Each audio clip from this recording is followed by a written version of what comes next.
Sir. जय हिंद बाळा. माझे नाव सकीना शफीक मुल्ला. मी इयत्ता 34 शिकते. आज मला आपल्या हॉस्पिटलमध्ये येऊन आपणास मुलाखत घेण्याची खास संधी मिळाली आहे. आपण रोज रुग्णांची सेवा करता, त्यांना बरे करता आणि त्यांच्यावर प्रेमाने उपचार करता. आज आम्हाला तुमच्या जीवनाबद्दल, तुमच्या कामाबद्दल आणि काही मजेशीर गोष्टींबद्दल जाणून घ्यायचं आहे. डॉक्टर होण्याची प्रेरणा तुम्हाला कुठून मिळाली? डॉक्टर होण्याची प्रेरणा तुम्हाला कुठून मिळाली? हा, असा प्रश्न आहे बाळा तुझा. तर डॉक्टर होण्याची प्रेरणा मला लहानपणापासूनच डॉक्टर बाबासाहेब आंबेडकर यांच्यामुळे मिळाली बाळा. लहानपणी तुमचे स्वप्न काय होते? तुम्हाला तेव्हा डॉक्टरच व्हायचं होतं का? हा बाळा, लहानपणी मला पायलट व्हायचं स्वप्न होतं. तेव्हा माझं डॉक्टर होण्याचं स्वप्न नव्हतं. कालांतरानं मग जेव्हा आम्ही पुढे पुढे शिकत गेलो, मग मोठा भाऊ माझा डॉक्टर झाला. मग तिथपासून पुढे मग मी सुद्धा डॉक्टर होण्याचे स्वप्न पाहू लागलो. तुमचा पहिला पेशंट आठवतो का? तेव्हा कसं वाटलं होतं? हा, मला पहिला पेशंट फार चांगल्या पद्धतीनं आठवतो. त्याचं नाव आहे संतोष हिरवे. पुढचा प्रश्न काय बाळा तुझा? डॉक्टर म्हणून काम करताना तुम्हाला सर्वात कठीण क्षण कोणता आला? डॉक्टर म्हणून काम करत असताना पहिल्यांदा मला जेव्हा एखादा मृत्यू होतो त्याच वेळेला माणसाला कसं तरी वाटत असतं. मग डॉक्टर म्हणून सुद्धा मला माझा पेशंट किंवा दुसरा एखादा पेशंट जेव्हा मी डेथ डिक्लेरेशन त्याला म्हणतात ते करत असताना तो मला फार कठीण प्रसंग वाटला होता. आणि सर्वात आनंदाचा क्षण कोणता होता?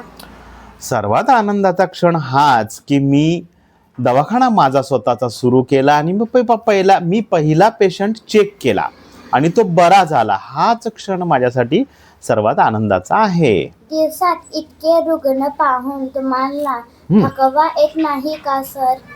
नाही बाळा, थकवा येत नाही. हे फार इथे मी एन्जॉय करत मी माणसं तपासत असतो. मनुष्य तपासणे हा एक चांगला प्रोग्राम आहे.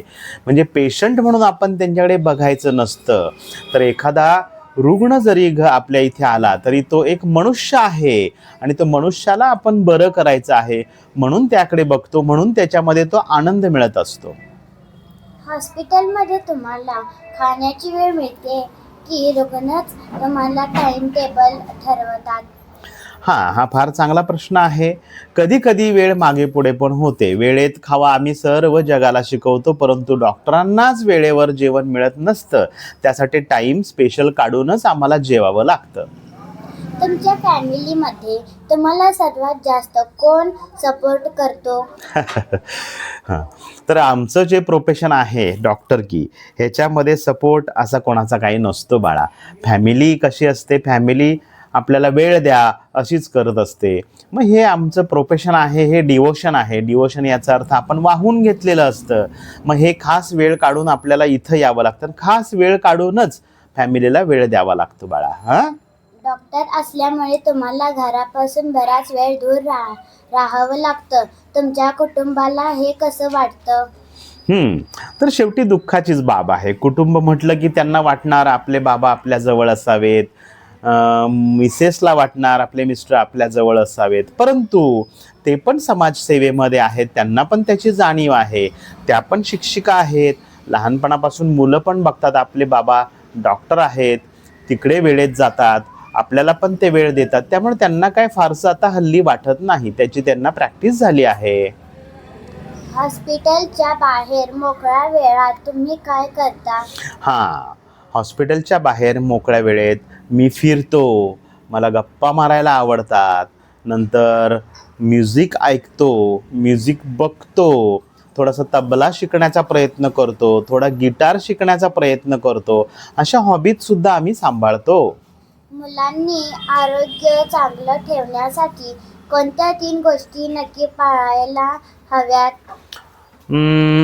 तशा फार गोष्टी पाळायच्या आहेत मुलांनी. तुझा प्रश्न फार सुंदर आहे बाळा, परंतु मी तुला एक त्यातल्या 3 गोष्टी सांगण्याऐवजी मी तुला 4 गोष्टी सांगेन. नंबर 1, वेळेत झोपणे. वेळ त्याची किती आहे? सरासरी 9:30 पर्यंत बाळांनी झोपलं पाहिजे, कारण शाळेला उठावं लागतं तुम्हाला, शाळेचा वेळ द्यावा लागतो, शाळेत शिकलेलं सर्व होमवर्क घरात करावं लागतं, घरात येऊन आई वडील सुद्धा ते शिक्षण घेत असतात, दुसरी गोष्ट कोचिंगला तुम्हाला जावं लागतं, त्यामुळे तुम्ही लवकर झोपणे, दुसरी गोष्ट लवकर उठणे, तिसरी गोष्ट जी आहे ती अभ्यास वेळेत करणे, चौथी गोष्ट आहे अन्न व्यवस्थित खाणे, घरचं अन्न, आणि चौथी गोष्ट महत्त्वाची म्हणजे बाहेर खेळणे कमीत कमी 1 तास. ह्या 4 गोष्टी आहेत.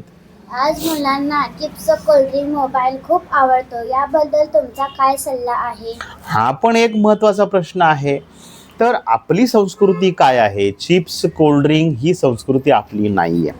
कोल्ड्रिंक मनुष्याने आयुष्यात पिऊ नये, कारण त्याच्यातून येणारे जे फायदे आहेत ते 0 आहेत, -0, आणि तोटे त्यामध्ये जास्त आहेत. त्यामुळे कोल्ड्रिंक कधीच पिऊ नये.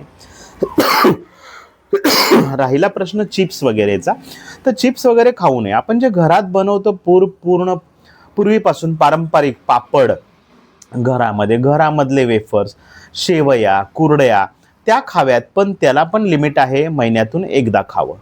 त्यामुळे कोल्ड्रिंक, चिप्स, बाहेर दुकानातलं जे मिळतं ते पूर्णपणे खाऊ नये मुलांनी.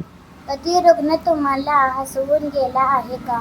एखादी मजेशीर घटना सांगा का? असे बरेच प्रसंग आहेत, परंतु एक रुग्ण आला होता. त्यांचं नाव शफीक मुल्ला होतं. ते असेच बसले खुर्चीत आणि सर्व सांगू लागले तक्रारी, मला हे होतंय, मला ते होतंय. नेहमीच्या पद्धतीने मी त्यांना झोपवून चेक केलं. चेक करून खाली आल्यानंतर मग औषध देत असताना मग त्यांनी सांगितलं, आजारी मी नाहीये, माझी आई आजारी आहे म्हणून. तर हा सर्वात त्यांनी मला हसवलेला प्रसंग होता. डॉक्टर नसता तर तुम्हाला काय बनायला आवडलं असतं? हा फार चिकित्सक आणि विचार करायला लावणारा प्रश्न आहे. मी जर डॉक्टर नसतो तर खरोखर मी शिक्षक व्हायला मला खूप आवडलं असतं, कारण माझे वडील, माझं पूर्ण घरदार, माझे मिसेस, माझे चुलते शिक्षक आहेत, म्हणून मला शिक्षक व्हायला बाळा आवडलं असतं. कारण मुलं घडवणं हे शिक्षकच करत नाही, शिक्षक तर करतातच 100%. आपल्या भारतामध्ये तर शिक्षकांना फार महत्त्व आहे, परंतु एक डॉक्टर म्हणून सुद्धा जे लहान मुलं जास्त चेक करतात ते पण मुलं घडवत असतात. भविष्यात अजून कोणतं स्वप्न पूर्ण करायचं आहे सर?